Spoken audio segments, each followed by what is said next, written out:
Rad bi seveda uvodoma poudaril zelo jasno oziroma opozoril na izjemno neodgovorno vodenje socialne politike sedanje vlade Mira Cerarja oziroma novih obrazov,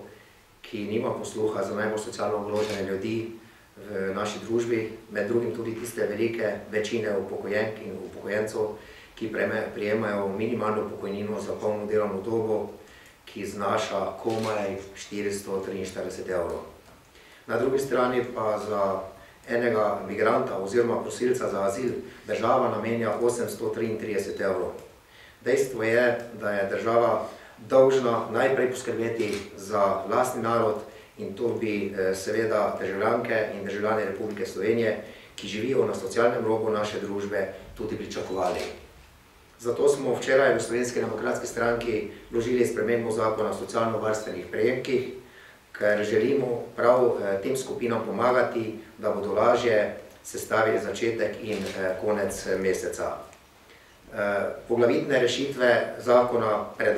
predlaga se, da se v zakonu o socialno-varstvenih prejemkih črtajo določbe,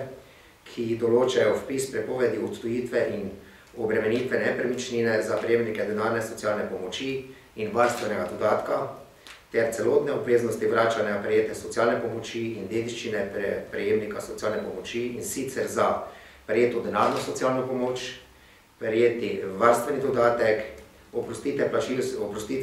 plačil socialno-varstvenih storitev in prispevka pri plačilu sredstev, namenjenih za plačilo oziroma doplačilo pravic družinskega pomočnika. S takšno spremembo zakona bi ponovno ljudi iz samega socialnega roba prepričali, da bodo ponovno brez zadržkov zaprosili za varstveni dodatek in socialno pomoč in si tako zagotovili minimum za preživetje, ker je namreč prav zakon o socialno-varstvenih prejemkih, ki je bil sprejet v času vodenja vlade Boruta Pahorja leta 2010 in je začel veljati leta 2012, dopolnjen s tem, da se prejemnikom teh socialnih pomoči z vpisom v zemljiško knjigo prepove obremenitev in razpolaganje z nepremičnino, ki jo imajo v lasti.